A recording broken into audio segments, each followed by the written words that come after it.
Happy Saturday evening, everyone. Welcome back to the study of now Exodus as we kind of walk through the Bible here.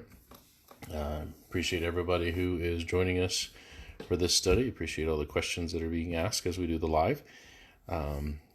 I look forward to more of you joining us as I put these up on YouTube and questions start coming in there, or the comments and stuff.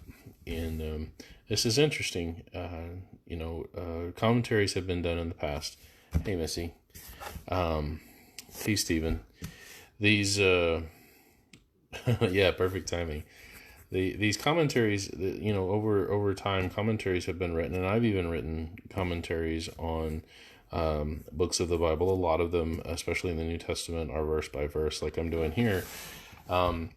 But this is interesting because these video commentaries like this allow for interaction with the author, and I think that's a great thing.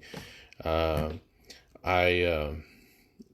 get into a lot of discussions online, and when I get into these discussions, a lot of the times people will post up links to commentary from other people. And I'm not knocking commentaries. Obviously, I've written them. I'm doing some of my own right here. But they appeal to these commentaries as sources of authority. And that person who wrote that is not here. And I've often found that a lot of times when people will quote a commentary and you show that the commentator is wrong, that they say, well, that part I didn't agree with, or they'll kind of backtrack a little bit. And when I discuss the Bible with someone, I prefer that such a person, hey, Rosalind, yeah, I prefer the person come straight from the Bible with their own understanding. And that's what I'm doing here.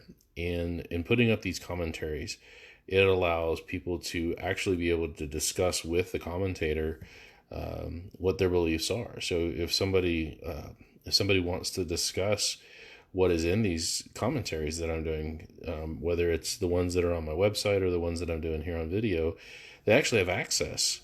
They can go to my Swordmaster Facebook page. They can go to my YouTube channel. They can go to these lives, which are public, and they can actually interact with me as a commentator. And one of the things, hey Arthur, one of the things that I have put on my website, and one of the things maybe I should iterate here, is I'm not inspired. When I go through these are just my thoughts, my own conclusions based on my own studies. I am by no means omniscient. I don't know everything. I'm going to get some things wrong. I am a finite being. And so if somebody has something that they think that I got wrong, point it out. I can change. But I don't want anyone ever quoting me as a source of authority. I'm not. The only authority is the Bible. And so if I make an argument that you find to be a good argument from Scripture, and you go on and you are talking to somebody else, and you bring up that same argument, don't quote me. Go straight to the Bible. Hey, Mom, welcome aboard. Because it's the Bible that we need to be really understanding these things. I'm on the same journey. We're walking the same path here, trying to understand the mind of God as it's been revealed to us through the Word. And maybe I've walked this path a number of times and I know a little bit better, but I'm by no means inspired or perfect in my understanding. So if you like the arguments that I'm making from Scripture, and I'm not talking about the arguing back and forth, but I'm talking about in the formal sense. If you like the conclusions that I draw, don't quote me. Don't look to me as a source of authority. Go to the Bible itself. So anyway, I just thought it was an interesting observation to make, since I'm posting these up and people do have the opportunity to interact with the person doing the commentary, which is a relatively new thing on a widespread scale in this age of technology. So it is God's will. Hello, me. So yeah, definitely, Brian, and welcome aboard. So anyway, we're going to be doing Exodus chapter 7 and 8 tonight. Lots of digging deep here, deeper than I have actually ever heard before. Uh, Probably stuff that I hadn't heard until, um, I don't know, maybe 5, 6 years ago, and had to dig into it myself to see if it was true. This What we're going to talk about here is a comparison to first of all, there's 10 plagues, and we're going to talk about some of those tonight and some of those the next time. But we're going to see that they were actually compared to the Egyptian gods, that God was not just showing Egypt his power, he was showing that he was more powerful than the Egyptian gods. And I did not hear that growing up. I did not hear that in college. And I found that fascinating and a really powerful statement to understand that. The Bible itself does not come out and say that, but if you go and you study the Egyptian deities, you will definitely see that there is something to this idea that God is showing that all of these fake gods that Egypt had, including Pharaoh himself, he was a god king, that God has power over all of them, because they're all just fakes. None of them are gods. Even Pharaoh, who is a real person, isn't a god. And so we're going to see that matchup here tonight, along with the idea of who is actually hardening Pharaoh's heart. And you're going to see here that there's a whole bunch of people that are involved. It's not just God doing it. And we'll talk a little bit more about how God is doing it, which is important. It's not just that he is, but how is God doing it. So Exodus 7 and 8, we're reading from the King James, have the ESV up for some modern English look, have the Hebrew up in case we need to take a look. I only looked at one thing just to confirm something that I was pretty sure about, but turned out to be true. So I'll take a look at that and mention it when it comes up. So let us get started. Exodus chapter 7 and verse 1. And Jehovah said unto Moses, See, I have made thee a god to Pharaoh, and Aaron thy brother shall be thy prophet. This does not mean that Moses had the quality of being a deity. This is a kind of switching out and a representation of how authority works. See, God normally speaks through a prophet to people at this time. But because Moses was making all of these excuses and he needed somebody to be his mouthpiece, then the way that the authority worked and the way that Pharaoh would perceive it would be that Aaron is the spokesperson and Moses is the one that is going to have the immediate authority here to speak. It's just how the chain of communication was taking place. That's what's being talked about here, not that actually Moses was given the power or given the likeness of deity and quality here. So don't take that too far. Don't take the analogy here too far. Moses is made to be like a god to Pharaoh. And here's an interesting thing. The idea of humans being made into gods. Jesus says this in the New Testament to the Pharisees. He says he's quoting the book of Psalms. See, you are gods, and he's like, don't you know the scriptures that I have made you gods? Hey, Tracy, but he's not saying that God has turned mankind into beings that have godlike power. That's not what's being talked about here. He's talking about a frame of reference or a perception of authority. And it's important to understand that, because there are actually people who read passages like this and say, see, mankind can become gods. There are actually religions on earth that believe that humanity can become gods, that we as individuals or we all together are some sort of God collective or something like that. And they put us on par with God in quality. And that's never the case. We are like God in that we are created in his image. We have mind, we have the capacity to reason, we have free will. And we can be like God in terms of God setting us up as authority, as Romans 13 says, that there's no authority come except it be from God. And so this is about that perception. This is about the way that Pharaoh is going to perceive Moses, because Aaron is his prophet or his spokesperson. And so Moses is going to give the message to Aaron, and Aaron is going to relay the message to Pharaoh and be the one to actually be speaking up to a point. And then eventually Moses gains enough confidence that Moses just kind of takes over, kind of comes into his own, and you'll see him transition into being that leader, and he doesn't need Aaron anymore. So anyway, verse 2, and this is still Jehovah talking to Moses. Thou shalt speak all that I command thee, and Aaron thy brother shall speak unto Pharaoh, that he send the children of Israel out of his land. And I will harden Pharaoh's heart, and multiply my signs and my wonders in the land of Egypt. And so here God says, I'm going to harden Pharaoh's heart. Does not say how.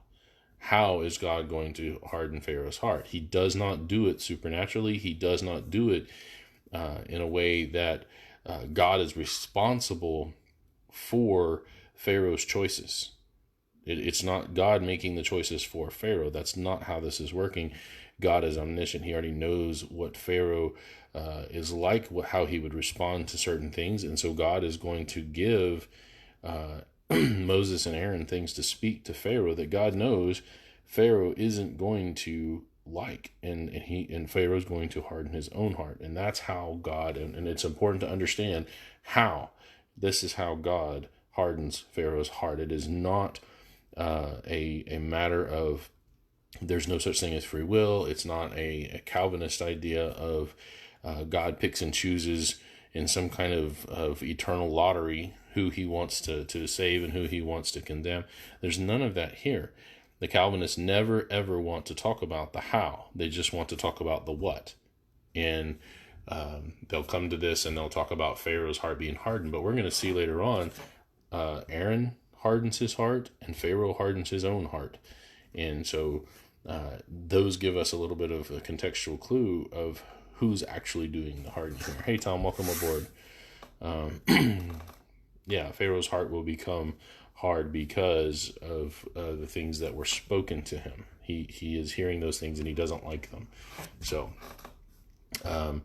it's like, and this is almost a juvenile example, but I think it makes a case.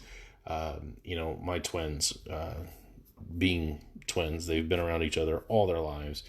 And so sometimes there's friction between them. And Cade is usually pretty easygoing, but sometimes he can get on somebody's nerves. He wants to talk about video games a lot. And so he'll be kind of talking Gwen's ears off, and Gwen will get so irritated that she might smack him. And it's not like a hard punch or anything, but she'll give him a good smack on the shoulder because Cade doesn't know when to stop. And then when you ask Gwen, why did you smack Cade? Well, he made me do it. He wouldn't shut up. Well, who actually made Gwen smack him? Gwen made the choice, right? She had all full control over herself the entire time, but she speaks of Cade as this cause that drove her to smack him to get him to be quiet. And so this is the yeah, no, me and my wife too, I get it. But this is, I think, the same way that Pharaoh is called to have his heart hardened is that, God was saying some things that Pharaoh didn't like.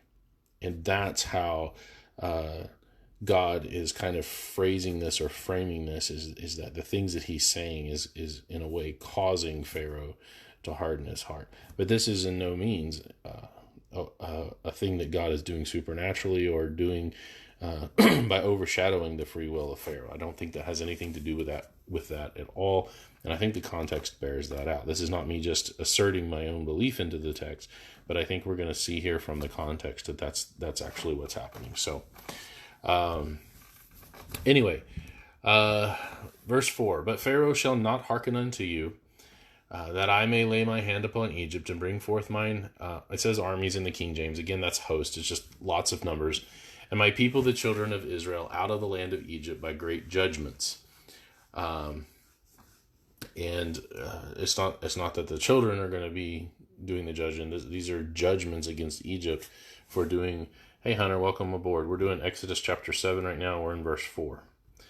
But this is God doing these great judgments against Egypt. Why does Egypt deserve these judgments?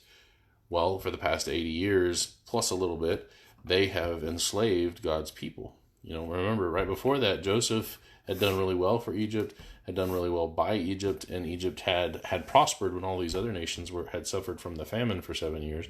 And Egypt had done really, really well and had actually taken care of God's people.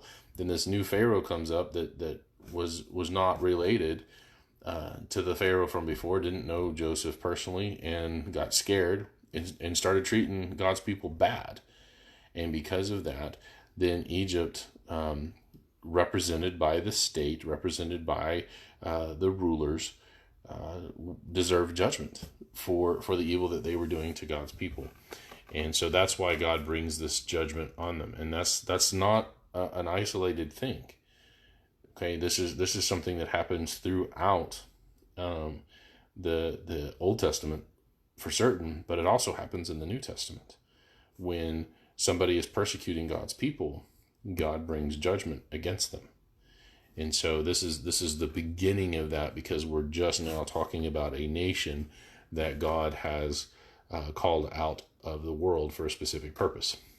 Verse 5, and the Egyptians shall know that I am Jehovah, when I stretch forth my hand upon Egypt and bring out the children of Israel among them. So remember, Pharaoh says, I don't know who Jehovah is. You said you want to go out and you want to worship this Jehovah. I don't know who that is.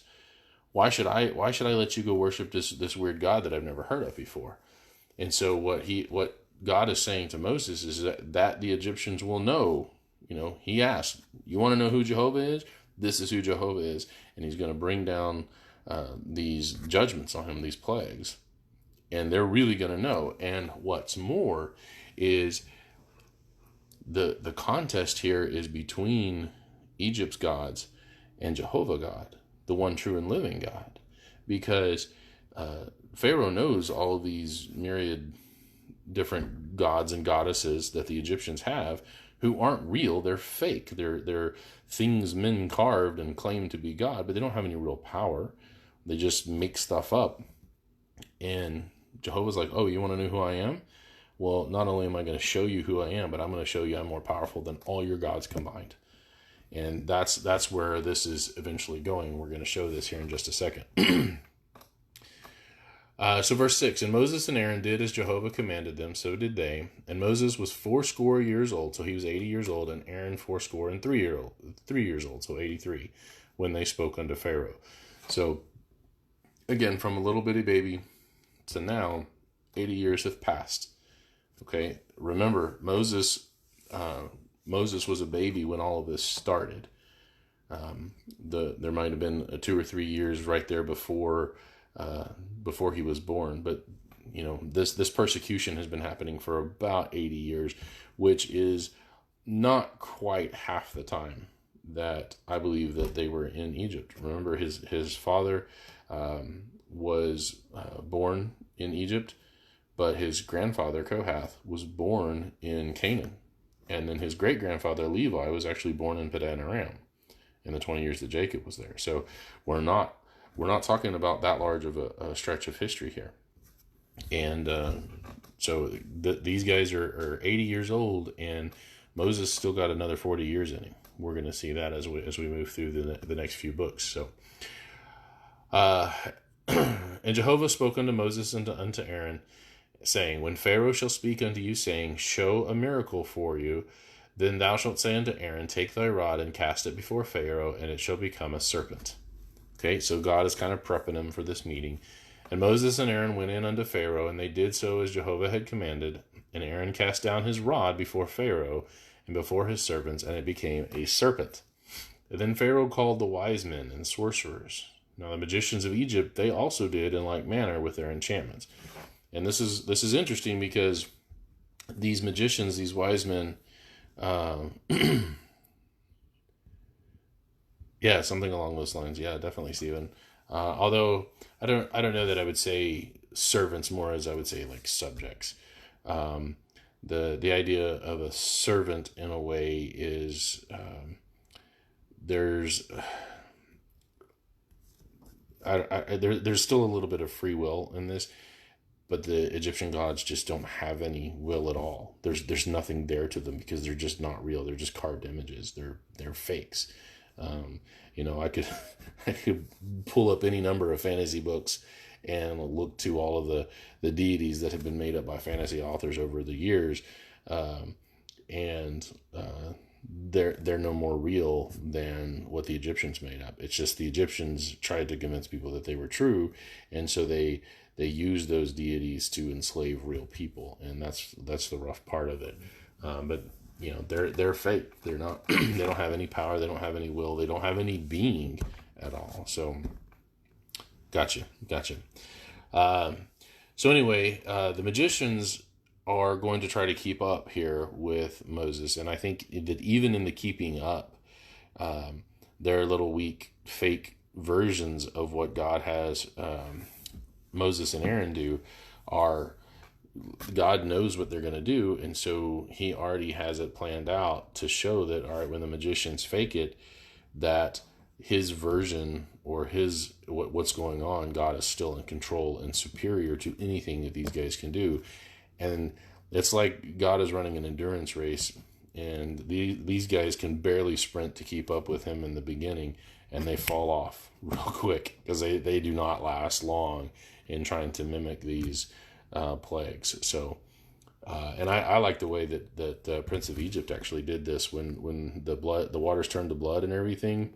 Um, the the magicians do it. And they get it like a little bowl, and they put some powder in it, and it's this weak looking Kool-Aid stuff, and where the river and everything is like this thick viscous blood like stuff, but the magicians get this little bowl of reddish water Kool-Aid looking stuff, and it's obviously not the same thing. It's so funny, but it does a great job of showing what the magicians were doing compared to what Moses or what God through Moses is actually doing. So anyway, I just like the movie's take on that particular point.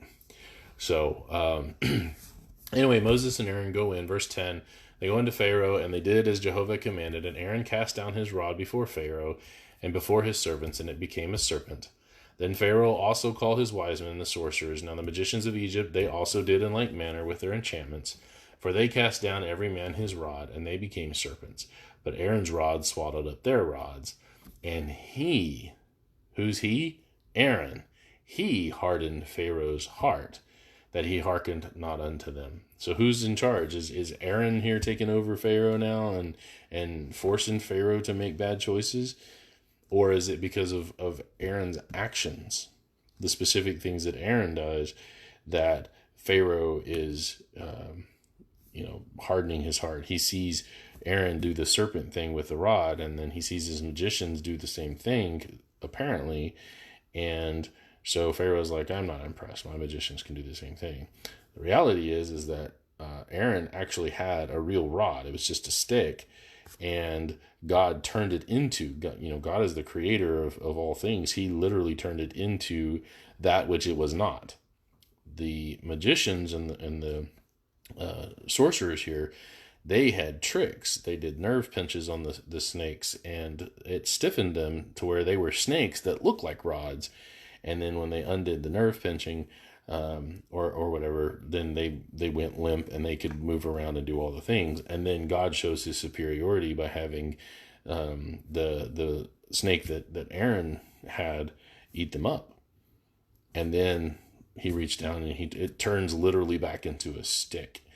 And I think I don't remember what the movie does. The movie, either the Charlton Heston movie or the cartoon on that. But I know that's generally how it's been explained, that the magicians did it. Where God's was a true miracle, they were just using sleight of hand. They were doing David Copperfield level stuff. So Anything but the special effects of the Days of Charlton Heston. Yeah, I know. I haven't seen that movie in so long. I gotta, after reading through this, I gotta go back and watch it just to see. So, but anyway, let's see. Yet Pharaoh's heart stiffened, and he did not heed them. Yeah. So the see verse 3. I'm gonna look at this. Yeah, I would have to look at the Hebrew structure there, but just the way that the King James reads, it's and he hardened Pharaoh's heart, but just looking at the grammatical construct here, and I know the King James is very good about being word for word literal, whereas others are more what they call dynamic equivalent, and so they try to be get the idea across without actually being close to that word for word translation. And so sometimes it's interpretation, and I don't like that. I don't like when a translator becomes an interpreter, because then they might be wrong in their interpretation, whereas the idea of linguistics, that one for one is close to the original. I think God works through the providence of translation. He does not work through the providence of interpretation. So that's the Hebrew Today version. Okay. Yeah, and I think the ESV says that as well. Still Pharaoh's heart was hardened, and he would not listen to them. So, but anyway, just making the point here that what I see is that Aaron does a thing, and then Pharaoh has his heart hardened by what he sees. And it's not that God is supernaturally doing it to Aaron. It's that, to Pharaoh, it's that Pharaoh is hardening his heart based on what he's hearing and what he's seeing. It's still Pharaoh's responsibility because he's making the choice. Verse 14, and Jehovah said unto Moses, Pharaoh's heart is hardened. He refuses to let the people go. So God is giving Pharaoh the responsibility here. He refuses to let the people go, not I made him refuse to let the people go, but that Pharaoh is making that choice.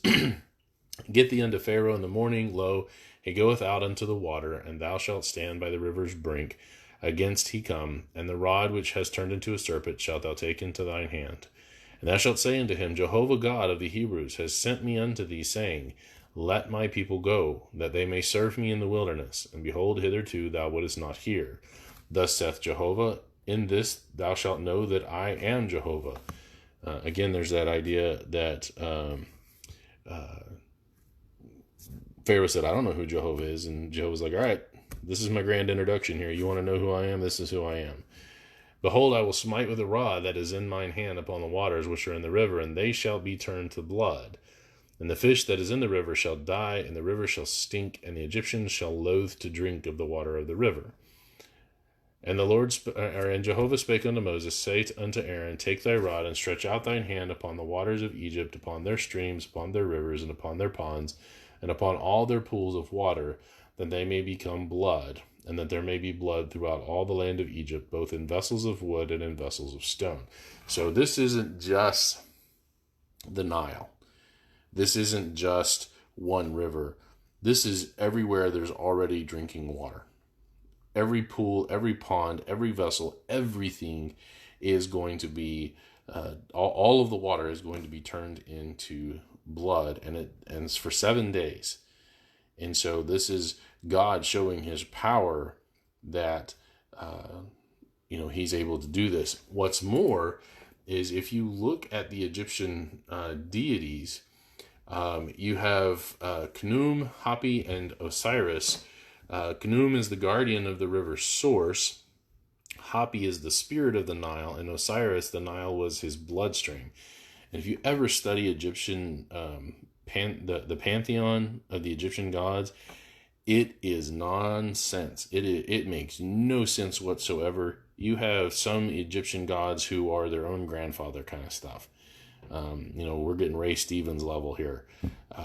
Their pantheon is all mixed up, and it's like this was the first attempt at a major pantheon, and they just made it up as they went along, so none of it has any cohesion whatsoever. It is really silly if you ever just get into the study of the Egyptian gods. By the time you get to the Greeks and the Romans, they're a little bit more logical. So when they start making up their pantheons, there's a little bit more consistency. Of course, all of their deities are a lot like men in the way that they act because man made them up. But the Egyptian gods, oh my goodness, they are silly, just outright silly. So anyway, these are the three gods that are over the Nile, and especially Osiris. That the Nile was his bloodstream, and God turns it into actual blood. And so I thought that was interesting. That's just a start of the Egyptian deities that God is showing that he is more powerful than. And so they do this to all of the drinking water in Egypt. And then verse 20, Moses and Aaron did so as Jehovah commanded, and they lifted up the rod and smote the waters that were in the river in the sight of Pharaoh and in the sight of his servants, and all the waters that were in the river were turned to blood. And the fish that was in the river died. Why? Because they can't, their gills don't work anymore. They can't turn blood into oxygen. They can only turn water into oxygen. And so all the river dies. They basically drown, and the river stank, and the Egyptians could not drink of the water of the river, and there was blood throughout all the land of Egypt. And the magicians did so with their enchantments. Again, this goes back to that little bowl and the powder and the Kool-Aid thing. And Pharaoh's heart was hardened, neither did he hearken unto them, as Jehovah had said. See, his magicians have a part in this. When they can sort of kind of reproduce a little bit what God is doing through Moses and Aaron, Pharaoh is unimpressed. He's rationalizing. He's looking for an excuse. And we do that from time to time. If we want a thing to be a certain way, somebody shows us that that's wrong on whatever topic. And I'm not going to pick a topic and get off track, but there are topics out there where you show somebody that they're wrong. It's called cognitive dissonance, and that's what Pharaoh is experiencing here. You have this bias towards what already is, and change is hard. And so Pharaoh sees these magicians perform what appears to sort of kind of be like what Moses has done, and it confirms his bias. And so he's like, my magicians can do it too. That's no big deal. And so his heart is hardened. He doesn't listen to him, as Jehovah said would be the case. And Pharaoh turned and went into his house. Neither did he set his heart to this also. And all the Egyptians digged round about the river for water to drink, for they could not drink of the water of the river. So they're looking for other water sources. And 7 days were fulfilled after that Jehovah had spent in the river. So 7 days. You're only allowed to go, physically speaking, that you're really only able to go without water for 3 days. So it is likely the case that they had to work hard and desperately to find other water sources that weren't part of what had already been turned to blood. It's like God said, all right, everything that is water right now, that was a source of drinking water is going to turn to blood. But then anything that they dug after that was enough water for them to survive on for those 7 days, because the human body we don't do well if we don't have water. We can go without food for a while, but if you go without water for too long, I think it's like 3 days, and you are so dehydrated that you can get sick and die. I remember going skiing one time, and one of my brothers got sick. And, we were out in snow. It was cold. You don't really think about dehydration because you're surrounded by snow and it's cold. And normally when people think about dehydration, they think they're out in a desert. And that's what the problem with my brother was, is that he wasn't drinking enough water, and he got super dehydrated, and it really made him sick. And we had to stop skiing that day, and he got taken to the hospital. And I don't know that he skied for the rest of the time. We were only up there for like 3 days skiing, but it was because he was dehydrated. And man, it was scary because we didn't know what was wrong with him. But that's what the doctor said. He's just dehydrated. He didn't have enough. He didn't have enough to drink. So, all right, that brings us to chapter 8, and that'll be the last chapter for tonight. It says, And Jehovah spoke unto Moses, Go unto Pharaoh, and say unto him, Thus saith Jehovah, Let my people go, that they may serve me. And if you refuse to let them go, behold, I will smite all thy borders with frogs.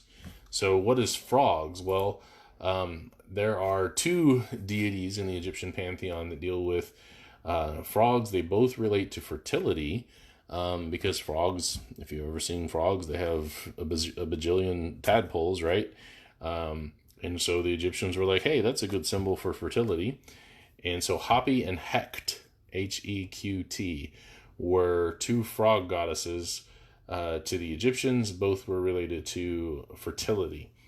And so this is what Aaron and Moses are going to go tell Pharaoh. So verse 3, and the river shall bring forth frogs abundantly, which shall go up and come into your house, and into your bedchamber, and upon your bed, and into the house of your servants, and upon your people, and into your ovens, and into your kneading troughs. So they were going to be everywhere, and they're going to get all up in your food.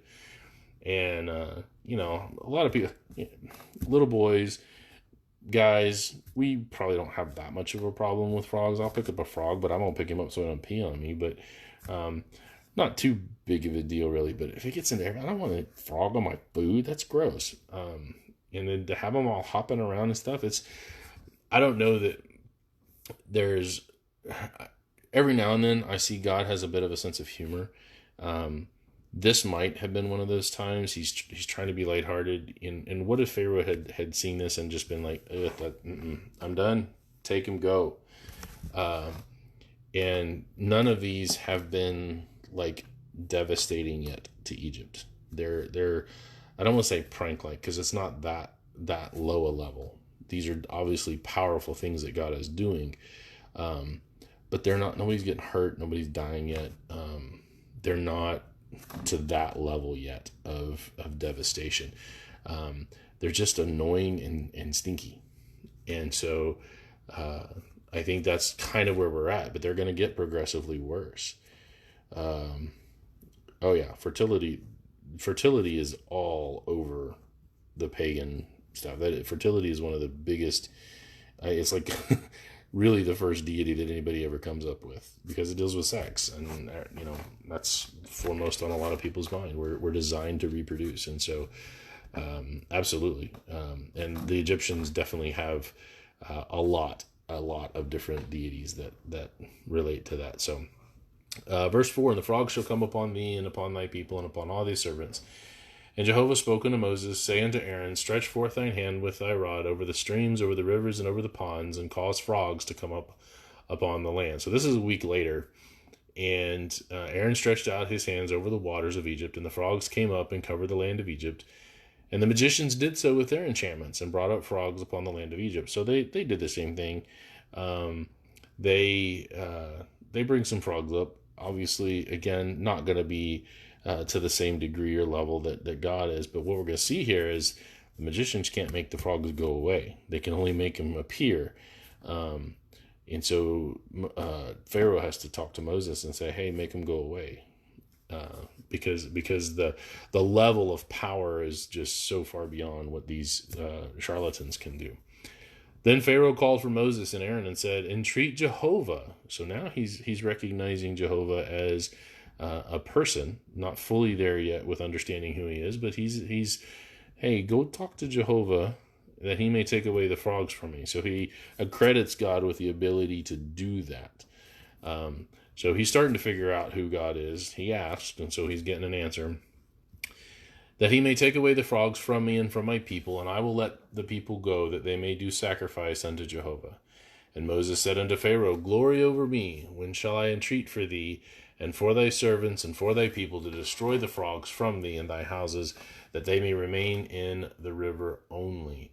So what he's saying here is, all right, so that you know that Jehovah God is doing this, you pick the time that you want them gone. And so he's like, command me, tell me when you want these things to be gone. And so verse 10, and he said, Pharaoh said, tomorrow. And he said, be it according to thy word, that thou mayest know us, that thou mayest know that there is none like unto Jehovah our God. All right, so he's letting Pharaoh pick the time so that he knows that it's not just Moses doing this, but this is Jehovah, because Pharaoh is picking the time here. And the frogs shall depart from thee and from thy houses and all thy servants and from thy people, and shall remain in the river only. And Moses and Aaron went out from Pharaoh, and Moses cried unto Jehovah because of the frogs which he had brought against Pharaoh. And Jehovah did according to the word of Moses. And the frogs died out of the houses, out of the villages, and out of the fields. And they gathered them together upon heaps, and the land stank.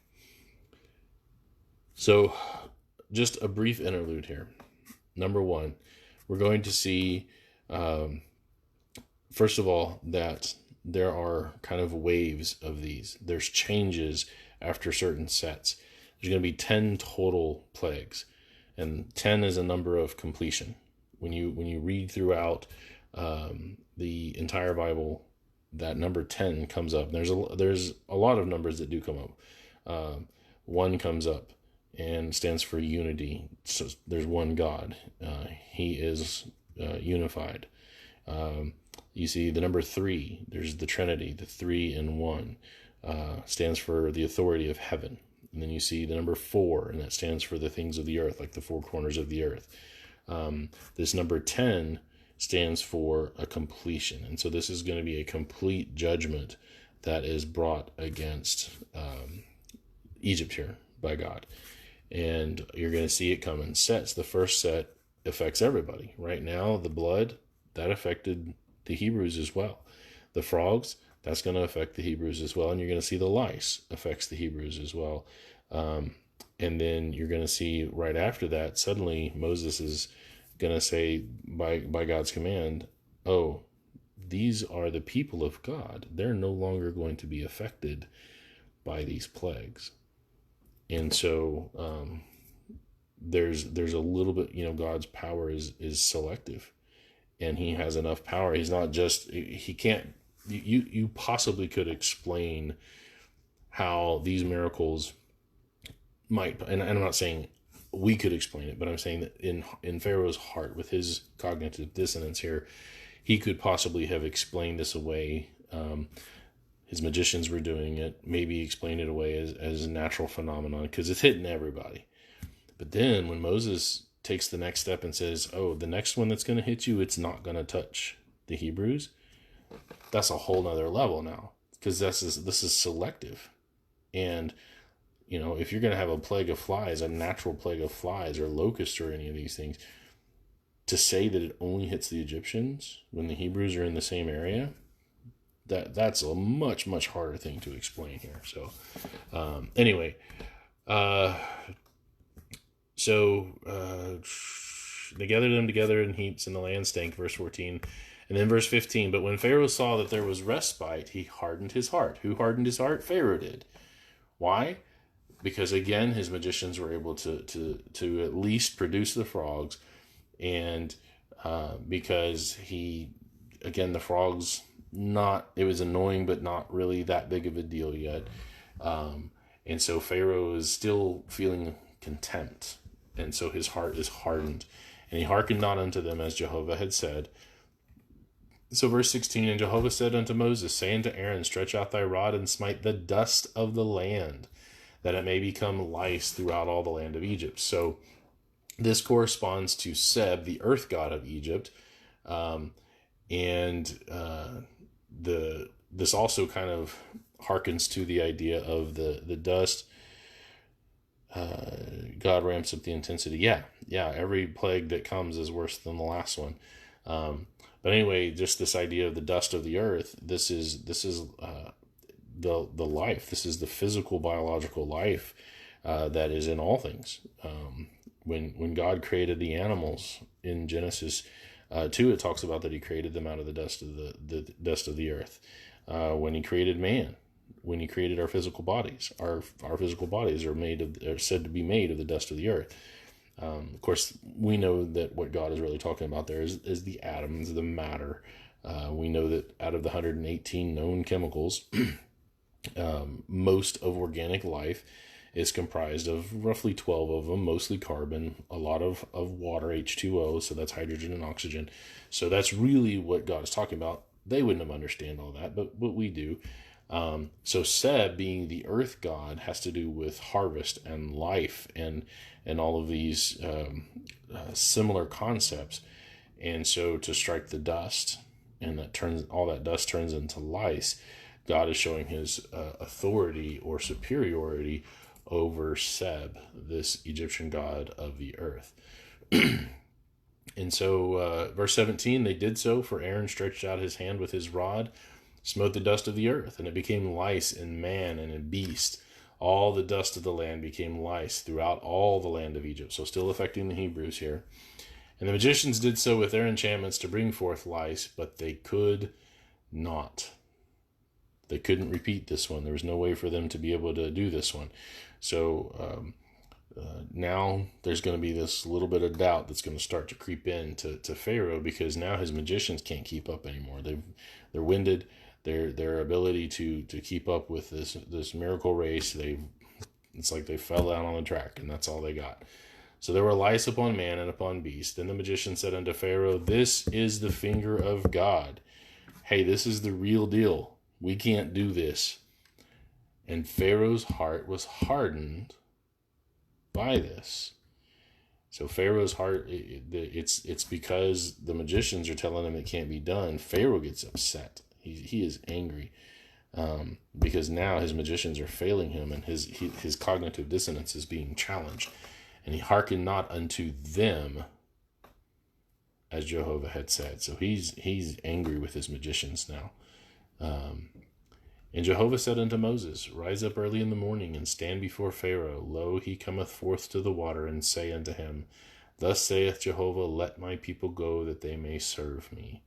Else, if thou wilt not let my people go, behold, I will send swarms of flies upon thee, and upon thy servants, and upon thy people, and into thy houses.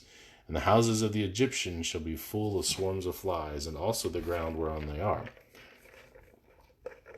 Note, nothing is said yet about the lice being taken away. The lice are not talked about being taken away at this point. I don't know that they are before the flies come. Okay, so all we know is that the lice were brought up and they were brought into the land. But now listen to what happens. And I will sever in that day, verse 22, I will sever in that day the land of Goshen, in which my people dwell, that no swarms of flies shall be there, to the end that thou mayest know that I am Jehovah in the midst of the earth. So here, God is making a distinction now. He's dividing it up. The land of Goshen isn't going to see the flies. So this is stepping it up. Already the magicians couldn't do the lice. Now God's going to say, now I'm going to make it even more obvious, to the end, or to the purpose that you may know that I am Jehovah. I'm going to do it this way. And so he's going to put division between my people and thy people. Tomorrow shall this sign be. And this word earth here is that Eretz.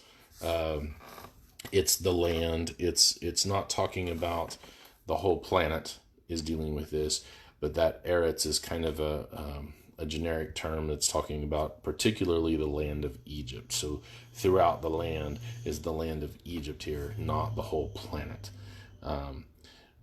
Very rarely, if hardly at all, does the Bible refer to the whole earth in either Hebrew or in Greek as what we would think of as the planet.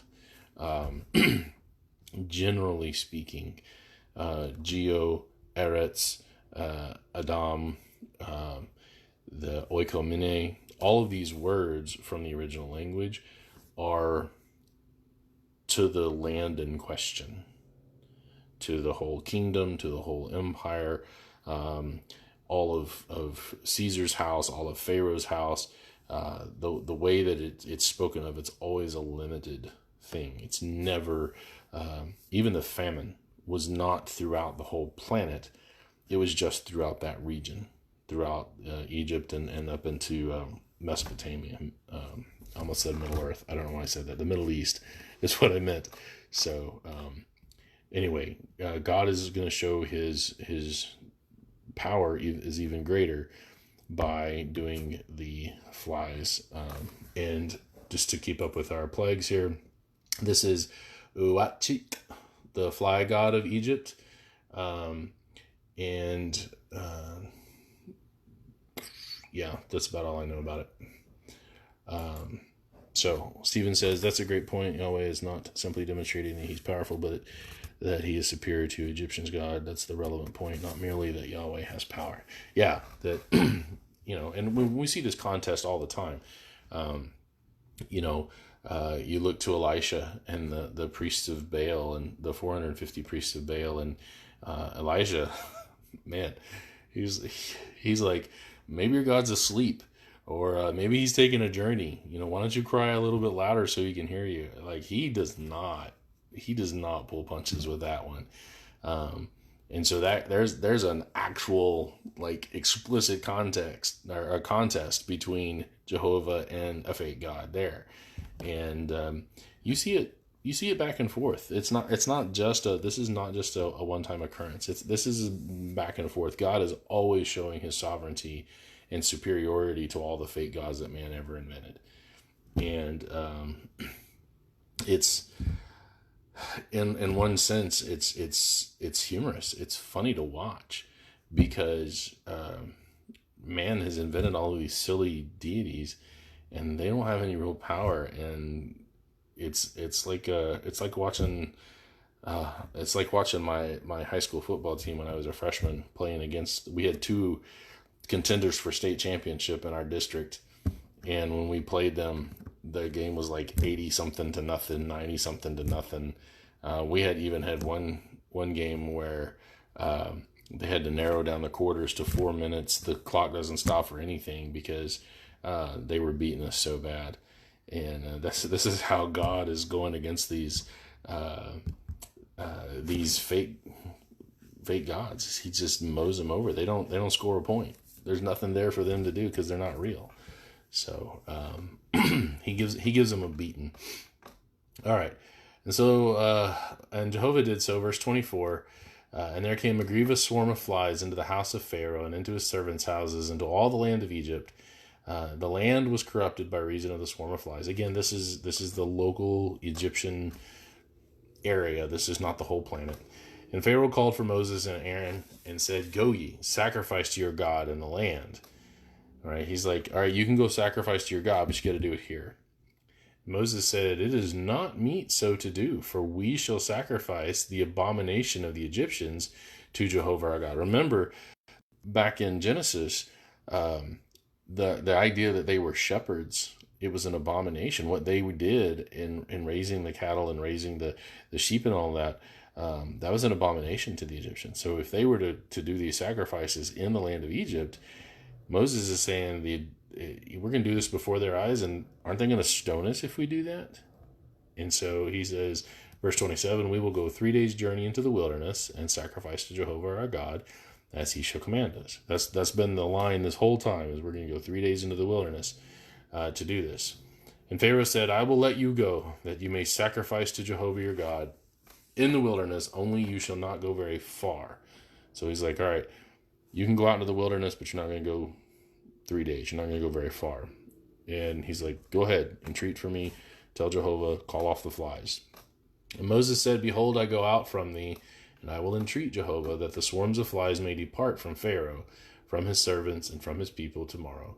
But let not Pharaoh deal deceitfully any more in not letting the people go to sacrifice to Jehovah." So, hey, Keith, welcome aboard. And so here we have a pulling back. We didn't see that with Elias. Maybe that's a thing we can infer, since a lot of the other ones are pulled back, up until the very last one, obviously. But Jehovah does end the swarm of the flies. So, and then Moses tells Pharaoh, you've said before that you're going to let us go.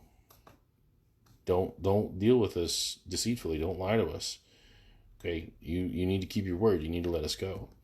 And Moses went out from Pharaoh and entreated Jehovah, and Jehovah did according to the word of Moses, and he removed the swarms of flies from Pharaoh, from his servants and from his people.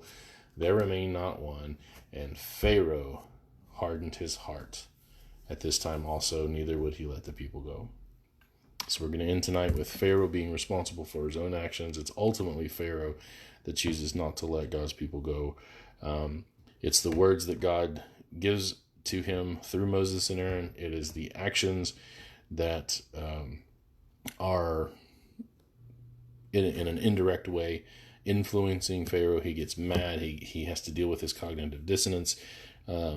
He doesn't believe or even understand who God is. All of these things are outside influences, just as we have outside influences. We have friends that might corrupt us in a way that their example or the language that they use or all of these things that we're surrounded by, the media that we watch. But who's ultimately responsible for our choices? We are. Individually, I'm responsible for my choices. If my dad had been a horrible, abusive, mean person, cussed like a sailor, and watched all kinds of awful things on TV, basically the opposite of who he actually is, and I turned out like that, I would have been influenced by him. But ultimately, the choice is mine to be like that.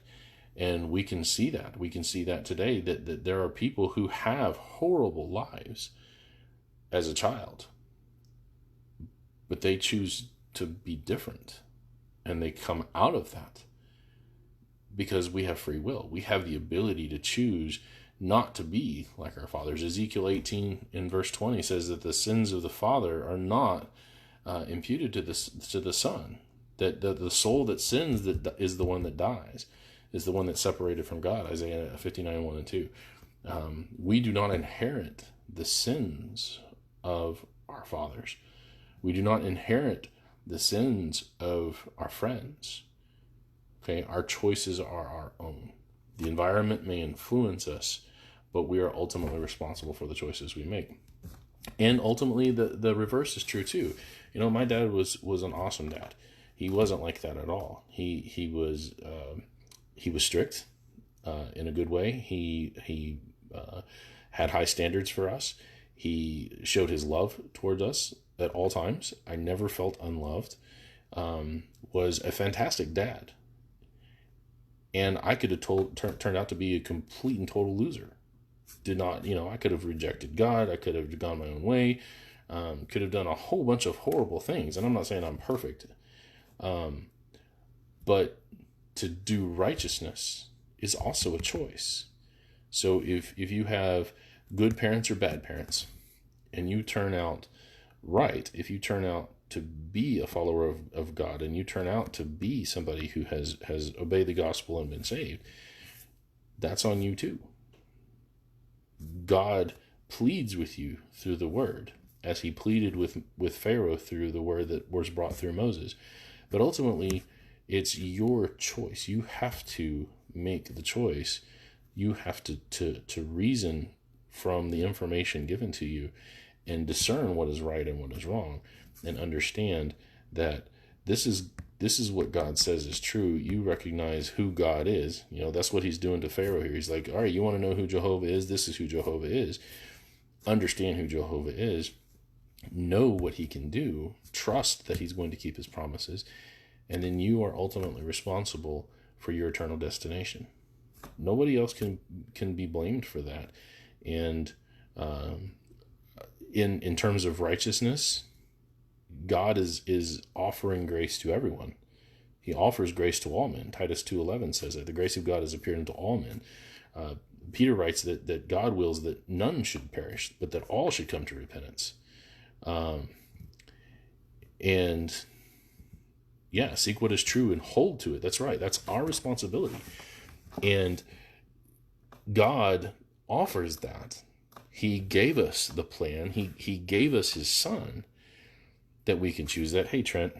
But it's ultimately our responsibility to reach out through obedient faith and take that. That's what Ephesians 2:8 says. For by grace are you saved. Grace does the saving by obedient faith. I have an article on my website called The Cause and the Conduit, and it talks about how grace is the power. It's like electricity, that it's there at your wall, and your toaster needs electricity to operate. It's the electricity that makes the toaster operate. But without the cord to flow through, that cord represents obedient faith. You got to plug into the grace. Without that cord, the grace does not reach the toaster. Right? The electricity doesn't reach the toaster to toast. You've got to have that cord plugged in, and that cord is obedient faith. And so when we talk about Pharaoh, when we talk about our own salvation and we talk about our own actions, don't blame God. Pharaoh can't blame God. I can't blame God. You can't blame God. And we can't blame Satan either. At best, God reasons with us. At best, Satan throws stumbling blocks out there for us to stumble over, but we make the choice. And that is the message throughout the Bible, that we make the choice. It's all about what we choose to do with the information that we're given. And that's why the preaching of the gospel is so important. We have a responsibility as Christians to go out and preach the gospel, to present that information from God. We are His mouthpiece. It talks about us being the body of Christ. That's a real thing. We're hands that do, we're feet that go, we're mouths that speak, because we're preaching the gospel. We're out there reasoning with people from the scriptures, showing them who Jehovah is, just the way that Aaron and Moses are shown. Could God have come down to Pharaoh and said, Pharaoh, I am Jehovah, do what I say? Totally. He's done that before. Saul, why dost thou persecute me? This is a thing that God has done in the past.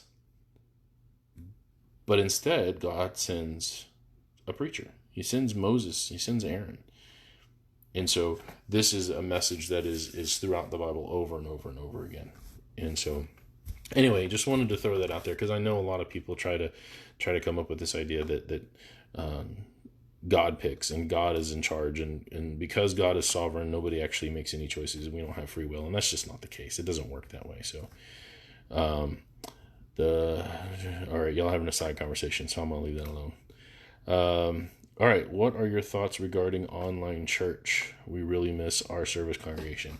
I actually have a video up on this. You can go back, you can try to scroll back through, or you can go to my YouTube channel, and I talk about this. And there's a lot of people out there, and honestly, I think that there's a lot of people who have good intentions, who mean well. Their focus is the right focus, in the sense of they don't want people to get sick, they don't want people to get hurt, and they're looking out for the well-being. I believe that they're acting in love to try to prevent, especially the elderly members of congregations, from getting sick. And so they've called off the assembly. I personally believe that that's the wrong move. You are elderly, or if you are immunocompromised, you need to make the individual decision that you shouldn't go. It's like if you catch the flu, are you going to stay home from worship that Sunday? Yeah, it's probably a good idea. You don't want to go there and get everybody else sick. I get that. And we have examples of that kind of reasoning in scriptures, where it's the individual who doesn't go. But we also see in Hebrews 10, which is what I mentioned in my other video, that God says, don't forsake the assembling of yourselves together. And he does it in the midst of a crisis. That phrase there at the end of verse 25, so much more as you see the day approaching. That day that they were talking about was the day of judgment against the Jews. What was the crisis they're facing? 1 Corinthians 7 talks about this present distress. That's their crisis. Well, that was the persecution under the hands of the Jews. They were the greatest persecutor of the church throughout the New Testament, the first century. And so God says, don't cancel worship. That's the message. That's the real message behind Hebrews 10, 24, 25. That verse is not about individuals skipping worship. That verse is about whole congregations refusing to assemble and worship together out of fear. And so I get it. I understand it. I'm not accusing anybody who has called off the worship assembly of intentionally trying to go against God. I think they're well-meaning, but Uzzah was well-meaning when he reached out his hand to study the ark, and God still killed him for it. because Uzzah went against the command of God. And I think that's what we're dealing with here is that God has commanded that we meet every first day of the week. And the whole central idea of the assembly is our communion. The idea of communion, that being together. And when we partake of the Lord's Supper, we're participating together. We're communing together with God. And almost all worship is reflexive in nature. Think about singing. When we sing, this is why the Church of Christ has problems with instruments, is not just because of an authority issue, but because it's a purpose issue. What is the purpose of music and worship? Well, Colossians 3:16 and 17 talks about that we are to teach and admonish one another. It's a mnemonic device to help us to remember doctrine. And that's why verse 17 says, whatsoever you do in word or deed, do all in the name of or by the authority of Jesus Christ. But it's a reflexive thing. When we sing, we're teaching and admonishing. Well, you can't do that if there's no assembly. So, when we and you look at 1 Corinthians 16, 1 and 2, when you come together, when you assemble, so we're already assembling for a purpose. All right, what is the purpose? 1 Corinthians 11 tells us that it's to partake of the Lord's Supper, but he's saying, hey, when you're already going to be coming together on the first day of each week, give. And that giving is also an act of worship. And so, who won't let you? Kimberly, you said they won't let us. Who won't let you? The government? We ought to obey God rather than man, right? If you can't find, if your congregation has canceled worship for a little while out of whatever reasoning they come up with, do what I've done. I found a congregation here in town that's still meeting, and I've met. It's been great because I've actually met more of my brothers and sisters in Christ because of this. People I probably would not have met another way. In fact, that's true of this COVID all the way around, not just people that I worship with right now, but also in my neighborhood. I've met so many of my neighbors just because they're home, their kids are home, and they're all playing with my kids and stuff. We're all out having a good time. There's no quarantine here. There's no house arrest here. But I'm going out, and we're worshiping on Sunday with the congregation downtown. It's actually a lot closer than my own congregation, and I've met some brothers and sisters there, and I've been developing relationships with them. So do that.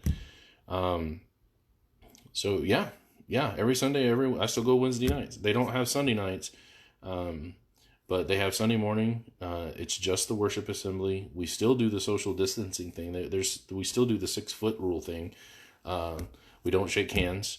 We don't do the elbow thing or anything like that. But we greet one another and we say hello and we talk to each other and we stick around for a little bit and we chat a little bit. But we meet for Sunday worship, and then we meet again Wednesday night for Bible class. So we're there at the church building.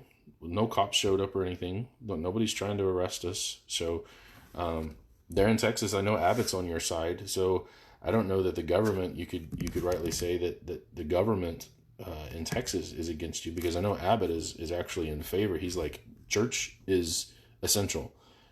And so I would recommend, I'm not saying abandon the congregation that you're a member of or whatever, but find a congregation that's meeting. Find somebody who's still getting together. If you believe that that's the right thing to do, then do that. If you believe that sheltering in place and staying away from everybody and all of that is the right thing to do, Philippians tells us to work out our own salvation.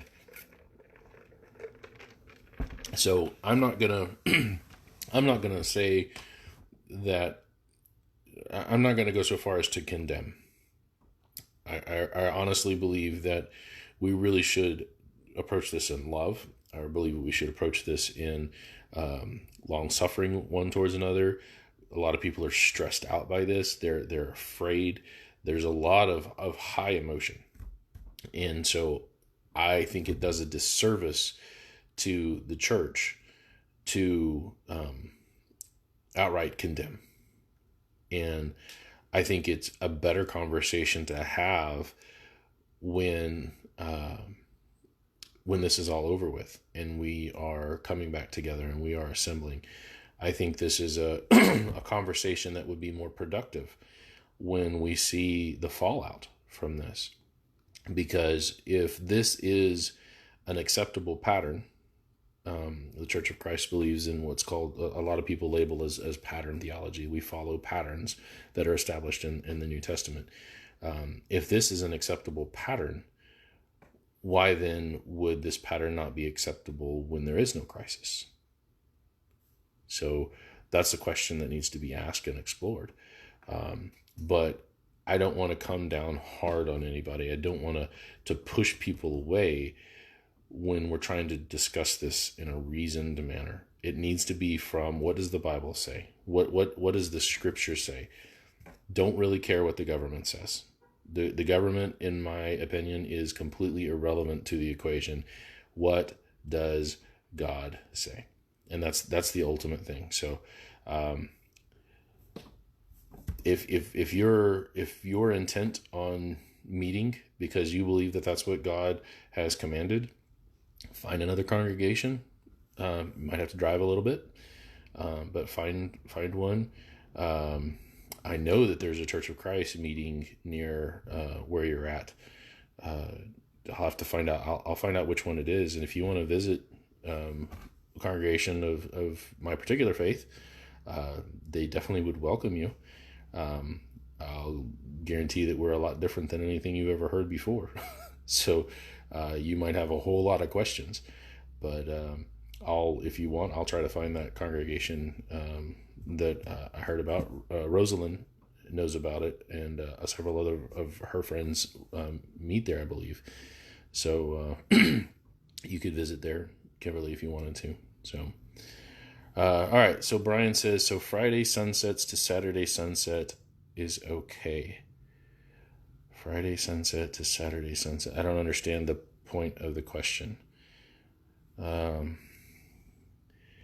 Right, and there's no need to feel guilty for not doing what you're in. So the counter example to that is if the government does come and throw you in jail, because we see this example in the New Testament as well. How many times was Peter in jail or Paul in jail?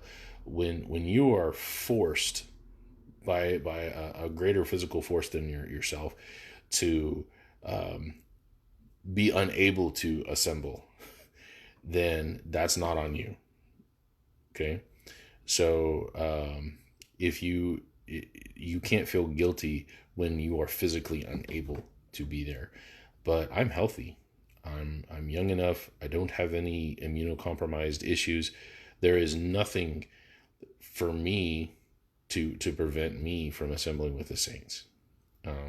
Should elderly people show up, if they do and they get sick and they die, and they were doing it, they came and they showed up because they believe that's what God commanded and they want to do.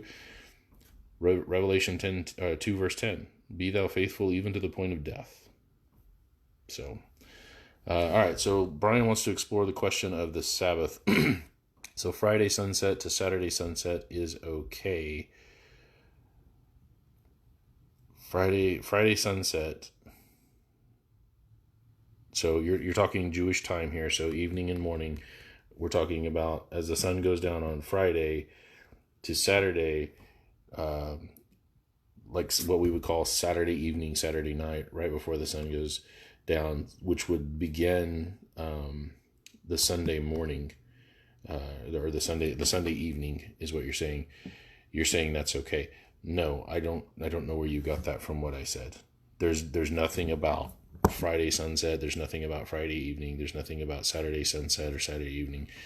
There's nothing in the New Testament ever that brings up the last day of the week, worshiping on the Sabbath or meeting on the Sabbath as it pertains to Christian assemblies. I don't find that anywhere in the Bible. I think the New Testament is very clear that they met on the first day of the week. 1 Corinthians 16, 1 and 2 is very explicit about it. Acts 20, verse 7. In fact, Paul arrives there in Troas, I believe it is. He arrives on a Monday, and he waits 6 days. He's in a hurry. He's trying to get to Jerusalem for one of the feast days. I believe it's Passover. And he waits 6 days so that he can meet with them on the first day of the week. And then it says they came together on the first day of the week. So it's important to see that that's exactly what